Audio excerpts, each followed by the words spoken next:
Hello, everyone, and thank you for joining me today. My name is Steve Seger, and I'm the Director of Acquisitions and Investor Relations here at SNS. Very excited for today's video topic surrounding real estate syndications. We're going to focus on debt today, and I got a special guest joining us. His name is Noah Juran, and he works with Northmarq, and he's got over 20 years of commercial real estate financing experience, both working with lenders and operators like SNS. So I'll be taking the seat of a limited partner today, and I've got a bunch of questions prepared for Noah, and I'm hoping that you as the viewer can walk away with a good sense for today's lending environment. You'll also have a good idea of how to view debt on potential investment opportunities as a limited partner and everything else in between. So without further ado, let's jump on into the video and welcome Noah. Right. Noah, thank you for taking the time to join me today. I really appreciate it. Absolutely. Thanks for having me. Yeah, I think this is going to be a very valuable resource for limited partners here who are watching.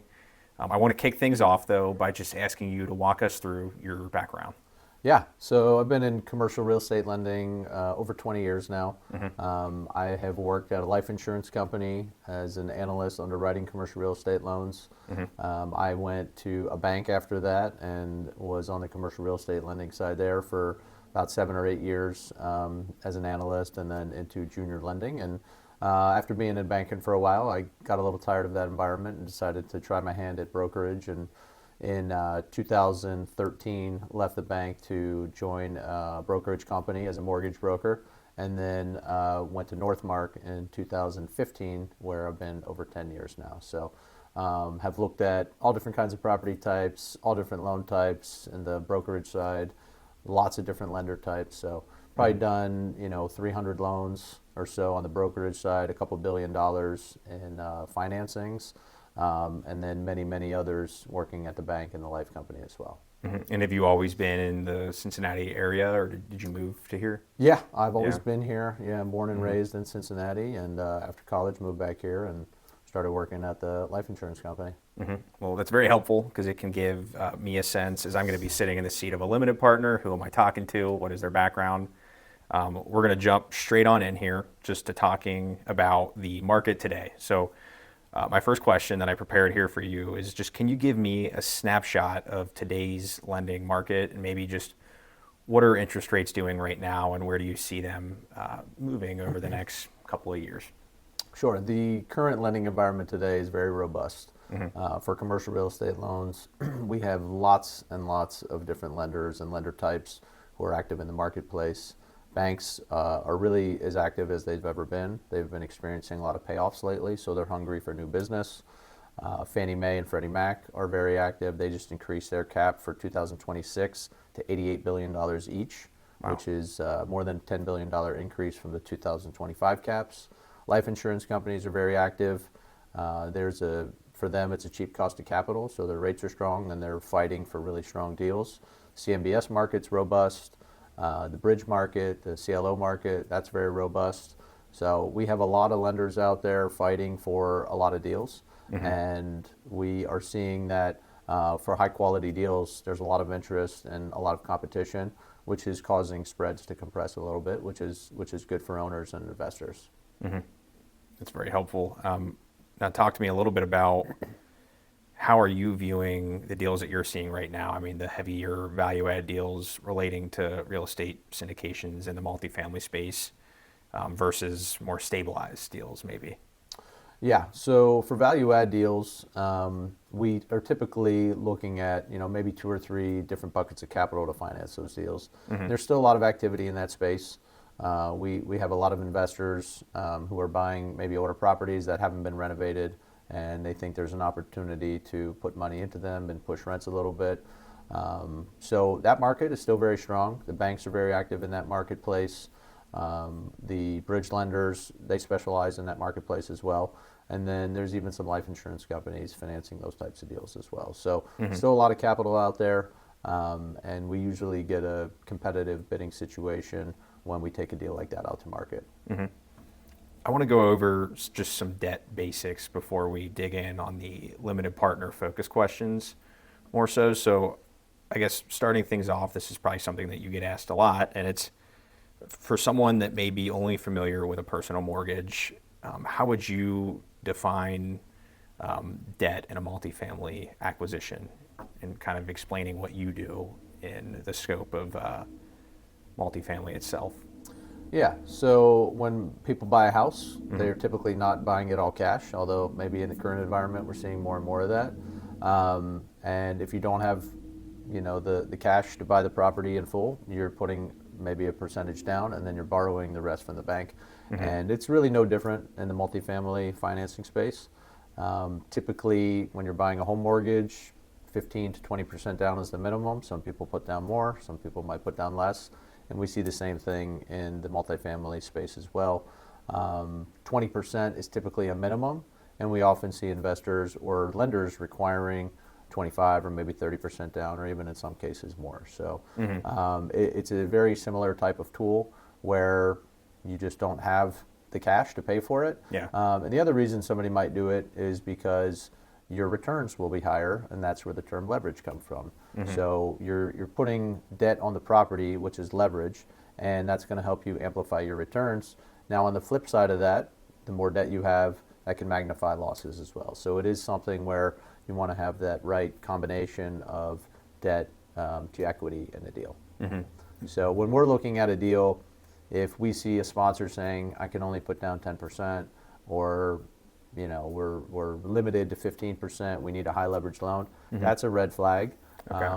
We want to see sponsors have the ability to put in at least 20-25%, and that is in the form of GP or LP equity. Yeah. But the more equity they say they're putting in, the better, and the more competitive debt terms we're going to get. I'm sure you can get very nuanced with this, but there's a couple just general terms relating to debt itself. I was hoping you could just explain to me why they matter. So couple different metrics that I wrote out here. The first one is DSCR. Can you walk me through what that is and why you think it might be important to a limited partner investor? Sure. So DSCR stands for debt service coverage ratio, and that is a measurement where you take the net operating income from the property, so total income minus total actual expenses, not including depreciation and interest, and you're dividing the NOI, net operating income, divided by the annual debt service. And the debt service is your annual mortgage payments, principal and interest is typically how it's calculated, sometimes on an interest-only basis. Okay. Lenders are typically looking for a minimum cushion of 1.2, 1.25 to 1. So the NOI has to cover the debt at 1.25 to 1 per se.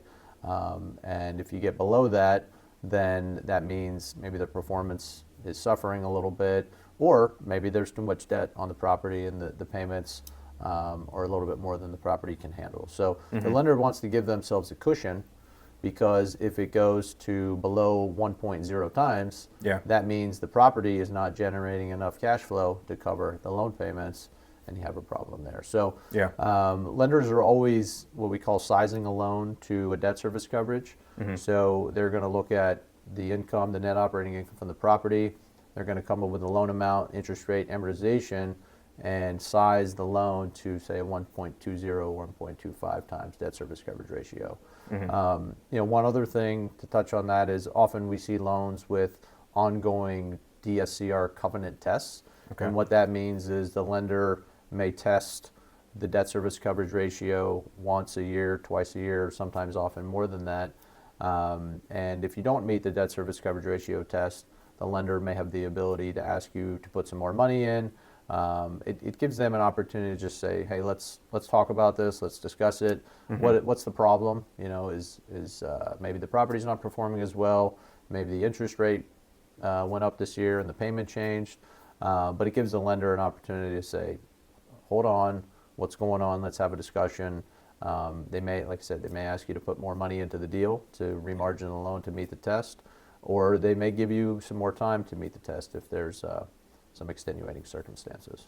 How often are you seeing that happen? Well, certainly been in the news place in our industry the last few years where a lot of deals that were projected to hit certain debt service coverage ratios haven't met them. And lenders generally have been okay extending those tests and maybe giving the owner another year or 2 years or 6 months, whatever it might be. But more recently, we're seeing lenders cracking down on a little bit and saying, look, if you don't pay us down or if you don't meet this test in the next 3 months, we're going to have a problem, you're going to be in default, and we're going to have to deal with that accordingly. So more properties would be on the market then, hypothetically? Yeah, hypothetically speaking, there could be more foreclosures, there could be more defaults, and I think lenders, at some point they're going to have to say, look, we have a problem, it's not getting better, we gave them a chance. If the borrower, the owner is not willing to do something, we're going to have to force their hand and use the allowances that we have in the loan documents to take the next step to foreclose or force their hand a little bit. So, and I think one of the next questions is you're going to ask about recourse versus non-recourse.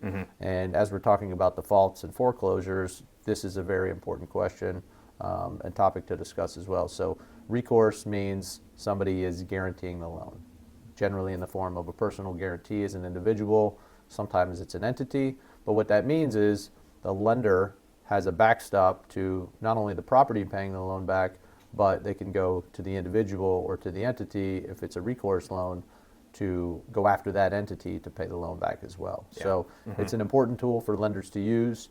A lot of lenders provide loans that require recourse, and others provide loans that are non-recourse.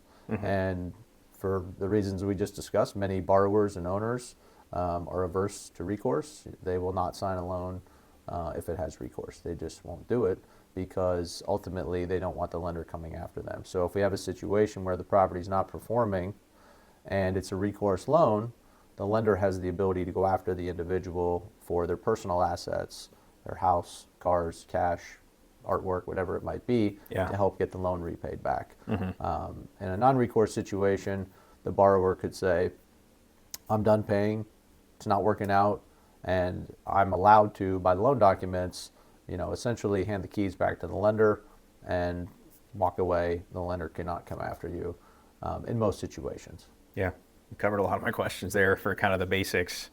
I do want to ask, as a limited partner, how are you thinking about deals with a mix of fixed rate debt and floating rate debt itself, or like one or the other? When can that be smart and when can it be too risky in an environment like today? Yeah. So on this question, the rule of thumb, and it sounds very simple, is in a declining rate environment, you want to have a floating rate. As rates drop, your rate will drop. Right. In a increasing interest rate environment, you want to have a fixed rate. Obviously, if you're floating and rates are going up, your rate's going to go up. If your rate is fixed, it's not going to change. So it seems very simple, but I think we have learned over the last 5 years that having fixed rates in an increasing interest rate environment is very important for owners and investors to think about. We have seen a lot of deals and a lot of funds go bad because the interest rate was floating and the initial interest rate was, say, 4% all in. That rate shot up to 7 or 8% as rates increased from 2021 to 2024. And many deals don't underwrite properly when you're modeling a rate at 4% and your rate goes up to 7%. Yeah. So, and really further on this topic, we see banks underwriting their deals when sizing loans originally. We talked about debt service coverage ratio. The bankers are typically using what we call a stressed rate. So if the actual rate is, say, 5.5% or 6% today, the bank may underwrite the deal at 7.5%. Okay. And the reason they will do that is because it gives them some cushion in case rates do go up, right? They've sized it accordingly. So fixed rates, in my opinion, are always preferred because you know exactly what your rate is going to be and you can adjust your assumptions. You can manage around that, right? If you have a 5 or a 10-year fixed rate. If you have a floating rate, you hope that it's very low, but it's possible that it could increase to double potentially. And we've seen that happen, certainly over the last several years, and it's hurt properties. So we advise clients to look at having a mix of fixed and floating rate. And again, certainly in a declining interest rate environment, it makes sense to float versus fixed. But you can't go wrong with a fixed rate. That's always going to be, for me, is the fallback. Is if you can get a fixed rate, it's a reasonable rate, and you're comfortable with it, I would always take that 10 out of 10 times. And I guess kind of double clicking into what we talked about earlier with interest rates today. When we're filming this today, it's mid-December of 2025. Rates were just cut. Can you explain to me why that might not actually mean the 10-year Treasury is following that exactly? I think we have talked about this offline, and I think it'd be valuable for the video too, and just for the viewer to understand that. Sure. So we get the question a lot, what are rates going to do? What are rates going to do? And I'm not an interest rate predictor. I'm not an economist. I've been in the business long enough to know that I don't know what rates are going to do. There's a lot of factors that influence interest rates, not only in the United States, but around the world. So I think when people see headlines and they watch the Fed and rates are being cut, the Fed funds rate, which is a short-term borrowing rate that often banks are borrowing from the Fed or borrowing from each other, that doesn't necessarily translate to lower mortgage rates. Yep. And we've seen this over the last 2 years as the Fed has cut multiple times, yet commercial real estate interest rates, residential mortgage interest rates haven't changed a whole lot. They have come down, but what we see is oftentimes when the Fed does cut, the 10-year Treasury, which is an index we use to price loans off of, Fannie and Freddie use that, life insurance companies use that, that rate goes up. It might just be a few basis points, but it was around 4, the 10-year Treasury was around 4 a few weeks ago, and as the Fed was getting closer to the cut, it went up. So I think we got about as high as 4.2, we're settling around 4.15. So we're in a band of about 20 basis points right now, but the Fed cut 25 basis points and the Treasury went up. It didn't go down 25 basis points. So they don't always work in lockstep. I think a lot of people see the Fed is going to cut and they're predicting that mortgage rates are going to fall, and that's not necessarily the case. So there is no, again, rhyme or reason for me to say rates are going to go up, rates are going to go down. I do believe if the economy continues to suffer that we will see rates come down, which is good for real estate investors, maybe not great for the economy. So it's a little bit of a double-edged sword there.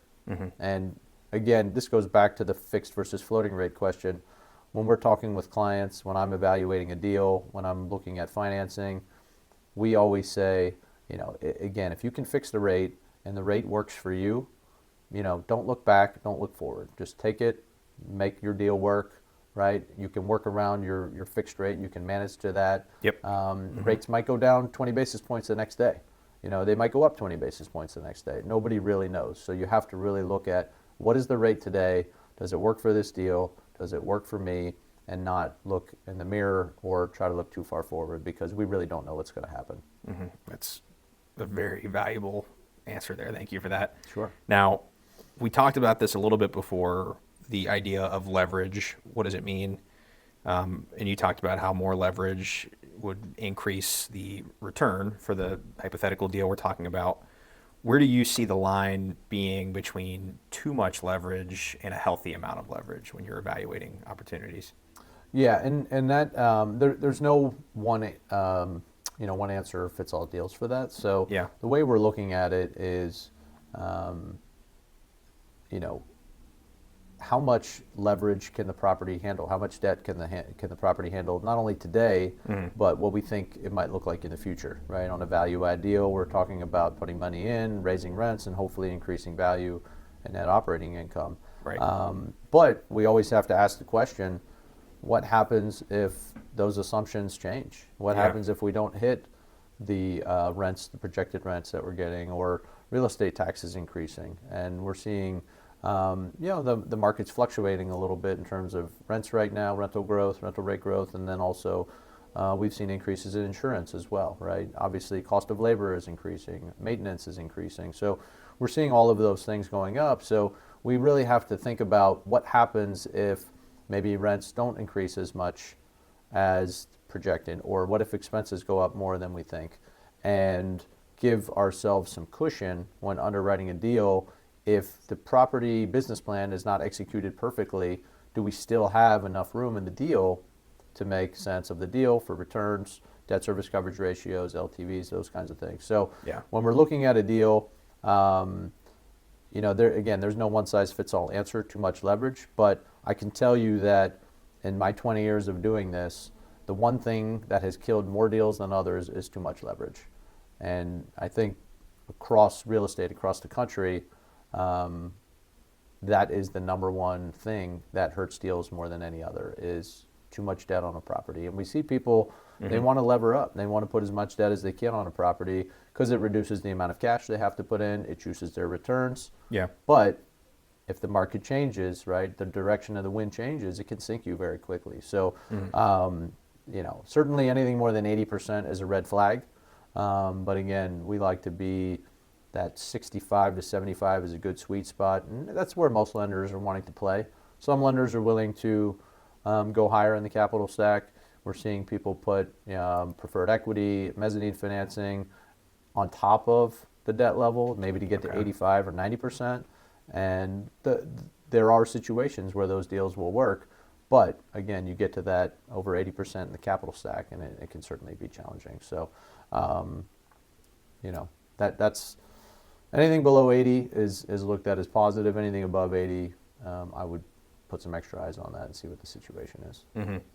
Staying on the topic of kind of looking at these opportunities that come up, if you're putting yourself, I think you have a unique perspective evaluating opportunities to potentially invest in as a limited partner yourself. Where do your eyes go when you're sent a new opportunity? So say you receive the offering memorandum, it's in your email inbox, you open up, you're scrolling through it. Where do Noah's eyes go right off the bat? What's most important to you? I like to look at the underwriting assumptions that the sponsor, the GP, is putting out there. Some of the things that I'm going to look for are what exit cap rate are they assuming? If cap rates today are 6.5%, maybe 7%, depending on which market you're in, what type of property, are they modeling 5 on the exit? Are they modeling sub 5? And we've seen plenty of deals where there is a big spread between current cap rates and what the exit cap rate metrics are. So to me, that is a red flag if we see an exit cap rate assumption that is far below current market cap rates. If it's the same or even higher, knowing that there is potential downside, that is something that I'm looking for. I want my GP, I want my owner to have realistic expectations, and I also want them to show me what a downside might look like on not only cap rates, but also on rent growth, right? On maybe interest rates too. So certainly looking at the exit cap rates, because ultimately as an LP, if we're going to get our money back, that property needs to be sold at some point or refinanced. So those are things I'm looking at. I'm also looking at the rent increases that are projected, right? If it's a value add deal versus the market. Are they projecting rents that are above and beyond current market rates?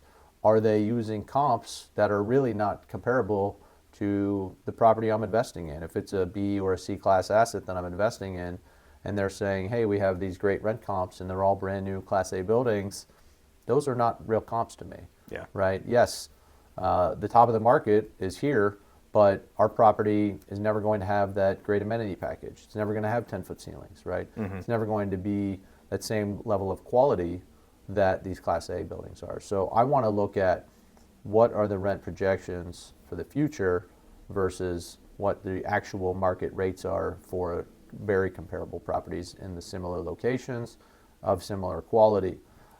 We also want to look at, are we projecting major rent increases in a market that maybe has a higher vacancy? If we're projecting large rent increases and the vacancy is, say, 10% in the market, which doesn't sound that high, but comparably speaking, it is pretty high. It means renters have a lot of options.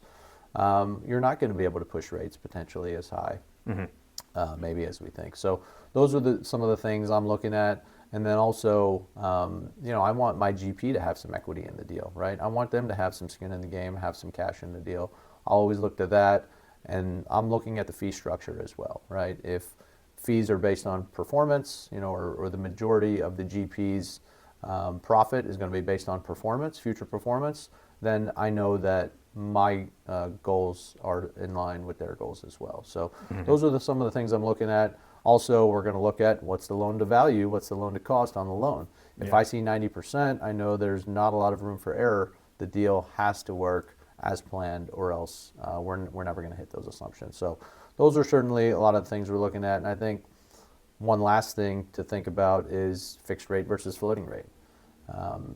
If they say, hey, we have a bank loan or this other type of lender and the rate's fixed at say 6.5%, whatever it might be, 5 years, 7 years, I feel really good about that.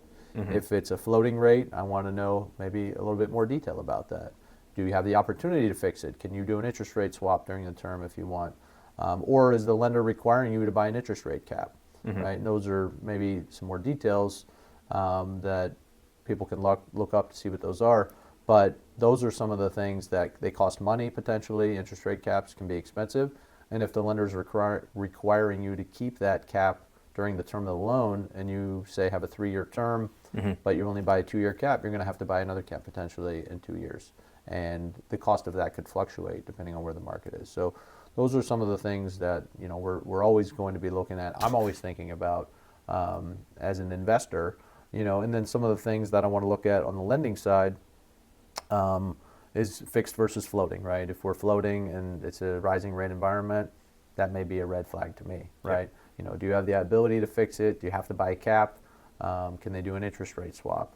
Again, going back to something I said before, I think is really one of the most important things that does get overlooked is how much cash is the GP putting in? Do they have skin in the game? Is their risk aligned with mine? Are the goals aligned with mine? If they're not putting any cash in the deal and they're collecting a large acquisition fee up front and fees along the way, maybe they're not as incentivized to run the property in a certain manner and get to the goals that we think we're going to get to. So certainly all of those things, loan to cost, we talked about that. Yeah. So it's interesting when I'm evaluating a deal from a lending standpoint, maybe also as an investor, I am looking at a lot of the same things.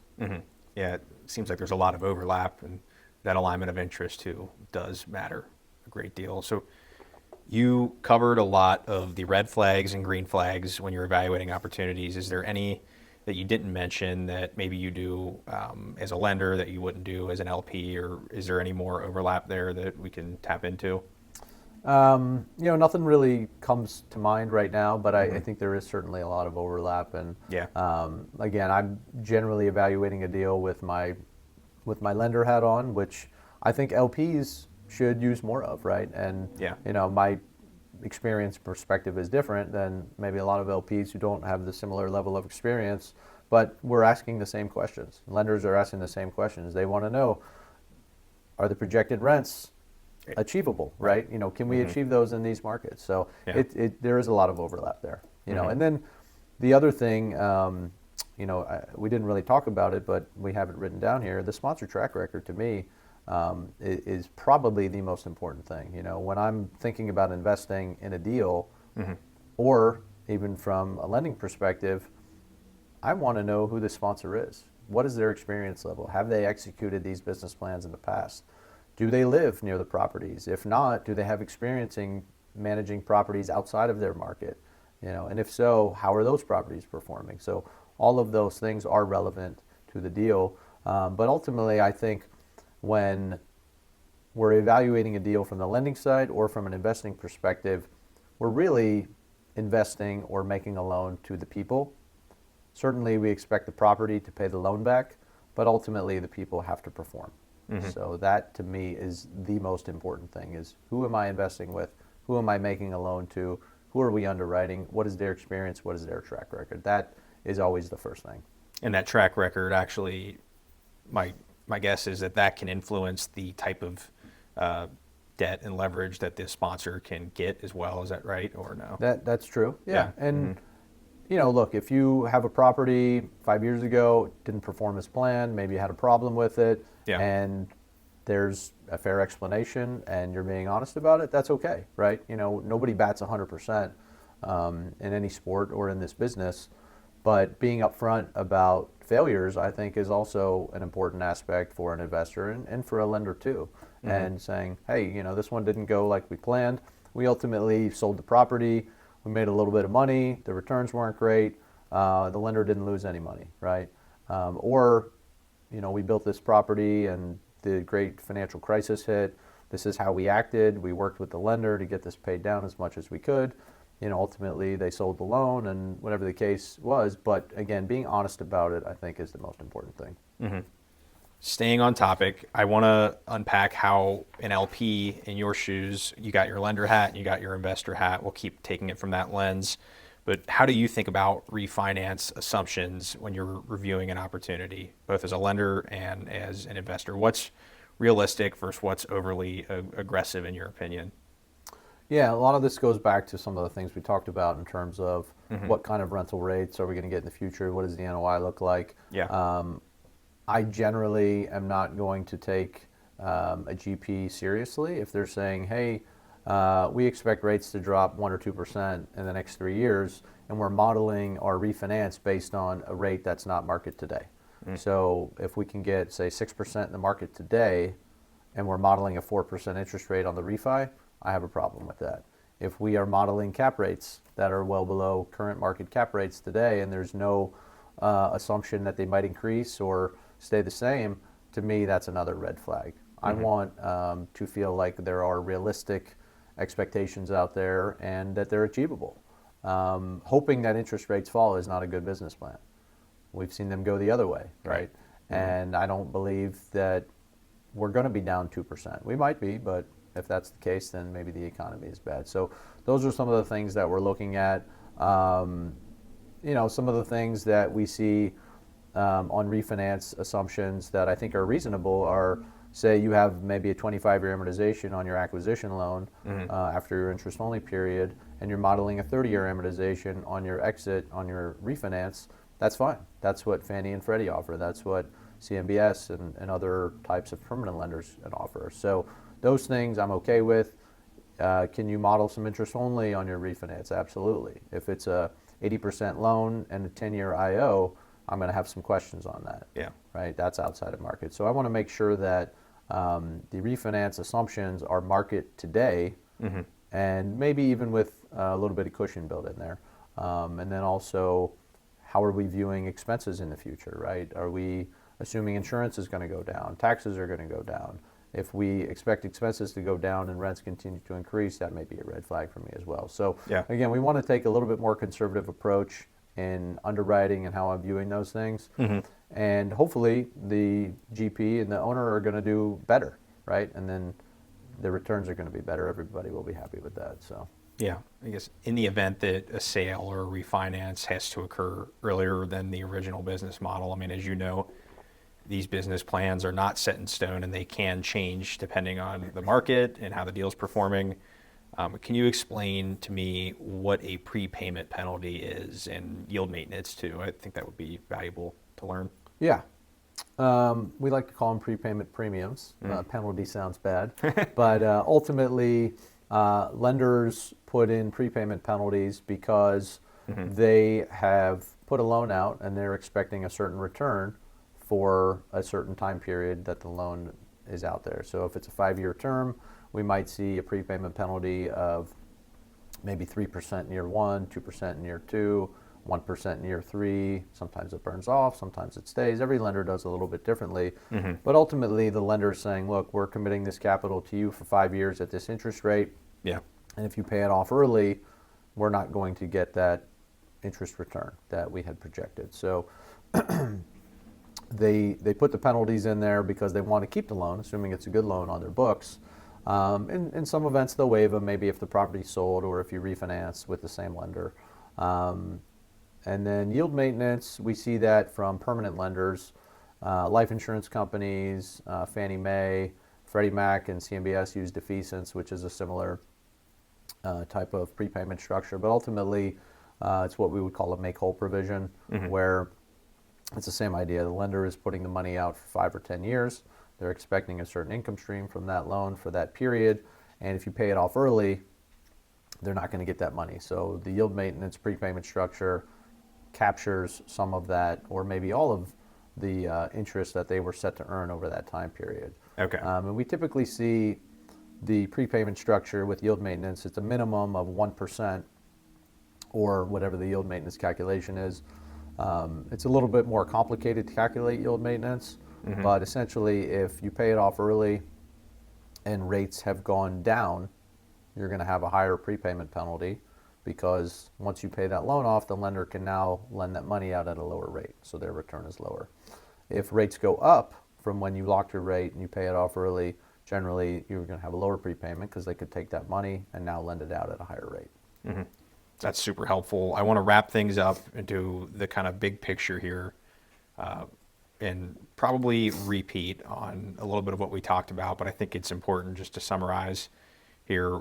To you, what are the top 3 questions that you think every limited partner should be asking about the financing or the debt structure before they invest in a real estate syndication deal? Yeah, number one, I want to know who is the lender and what is the sponsor's relationship with them. And the reason I want to ask those questions, because it's going to tell me a few things that maybe all of the information is not in the offering memorandum. Number one, is it going to be a fixed rate or a floating rate, right? And knowing who the lender is it going to help me determine that? And then also, if it's your first deal with this lender, and maybe it's not a local bank, it's somebody who's out of market, right, and you don't have a relationship with them, what happens if the deal doesn't perform as planned? How is that lender going to treat the sponsor? If it's a lender who you've done 3 loans with before and you've always paid as agreed, you have a great relationship with them, maybe you have a deposit relationship with them, they're more likely to be a little more friendly with you and allow you more time, maybe not hold you to some of these covenant tests. They make, like I said, maybe give you more time to test them, or say, oh, well, your debt service coverage was a 116, you need to be at a 120. It's pretty close. Let's retest it in 6 months.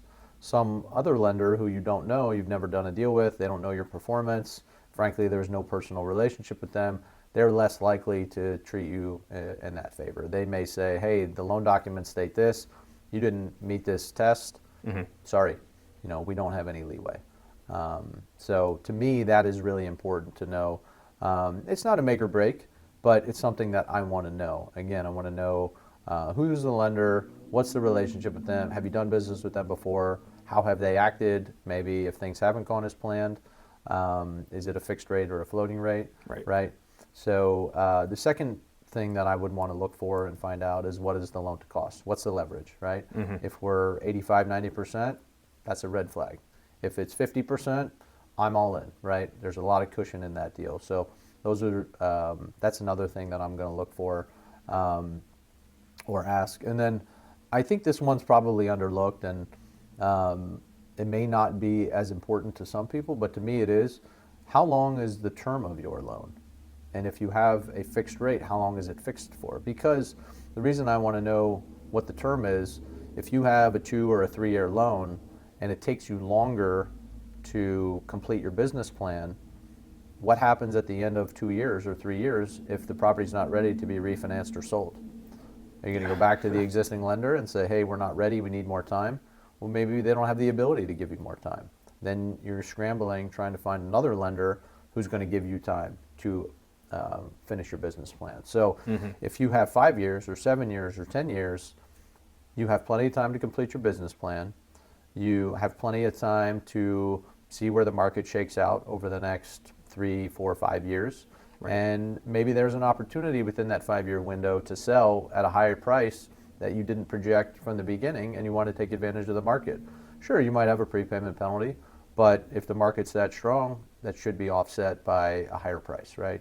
But again, it gives you more time, it gives you more cushion, and as long as you are performing, the lender cannot force your hand. So I like to see more term rather than short term, because I've seen owners get in trouble where they didn't give themselves enough time, and the bank or the lender wasn't willing to give them more time, and they were scrambling to find another solution, or they were forced to sell at a price below what they think they could have gotten in a year or 2 from now had they continued that business plan. So those are some of the things that I want to know, that I'm looking for when I'm asking questions or evaluating a deal. Yeah, that's extremely helpful to me as a limited partner and to the viewer as well, because I think, like you said, some of these are often overlooked.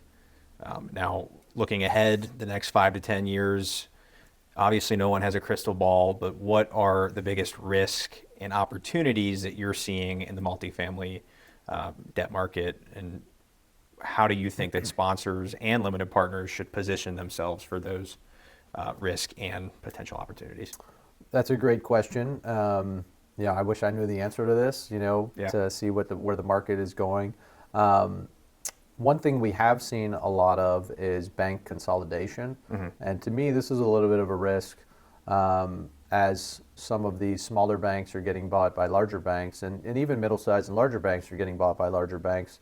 It just reduces the number of lenders out there and reduces the competition.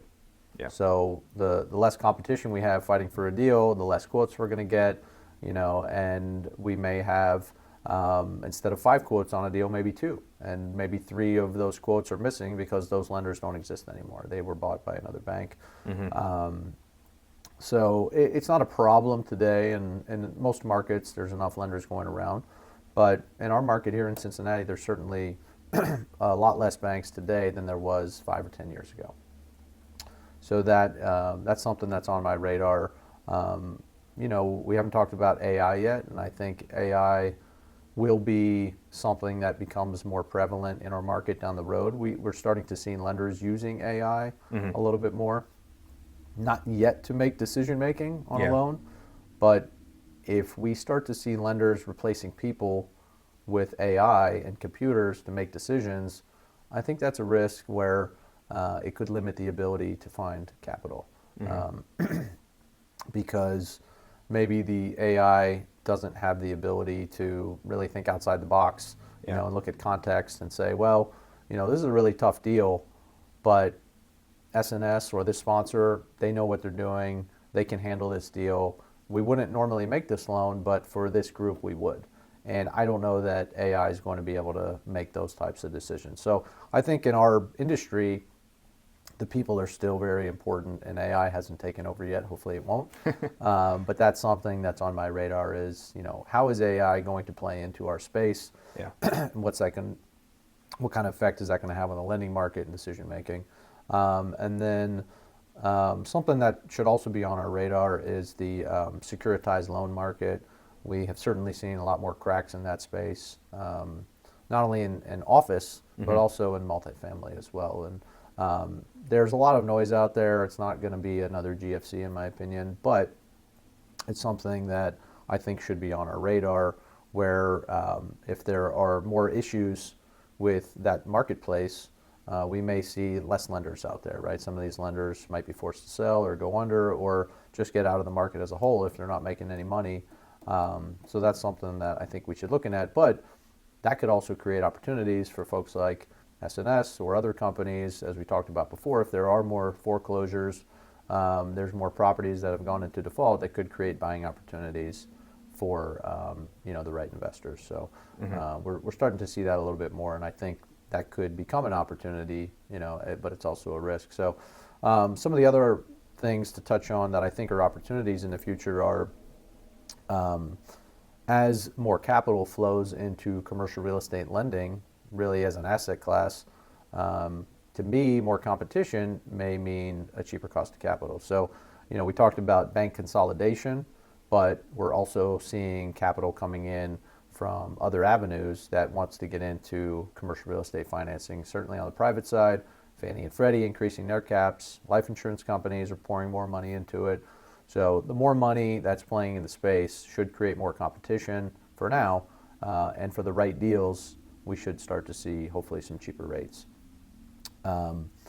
Hopefully we'll see lower interest rates for commercial real estate financing. A lot of that has to do with the economy, what the Fed does, and certainly how the stock market performs. And then I think if the government starts buying more treasuries, if maybe other governments start buying more treasuries as a safe haven, we could start to see treasuries come down a little bit. But again, I wouldn't expect a 2% drop, maybe 50 basis points, and I'm hopeful that we'll get that as well. Yeah.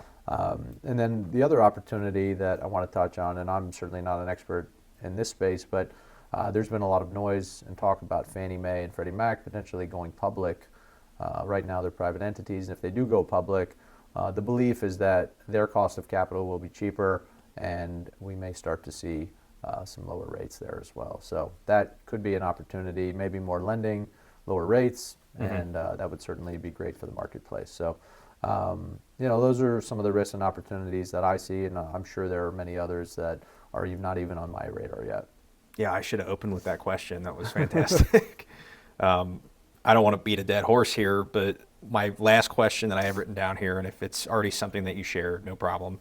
But you've got 20 plus years in the industry in commercial real estate finance. What is to you the number one thing that a limited partner might most often overlook with the financing on an opportunity? Yeah, we've talked about this quite a bit in the conversation here. And again, I think the most important thing is the loan to cost, the leverage of the deal. Again, if we are over leveraged, that is a recipe for failure. If we're properly leveraged, there's a much better chance of success. If we're lower leverage, even if the business plan doesn't work out as planned, we still have left ourselves cushion. So again, in my 20 years plus in the business, the one thing that I have seen that has sunk people more than any other is over leveraging deals. And that's plain and simple. It sounds boring, but at the end of the day, that to me is the biggest risk and something that we should be focusing more on rather than looking at maybe the IRR, right, or the equity multiple, right? If your leverage is too high, those numbers may not matter.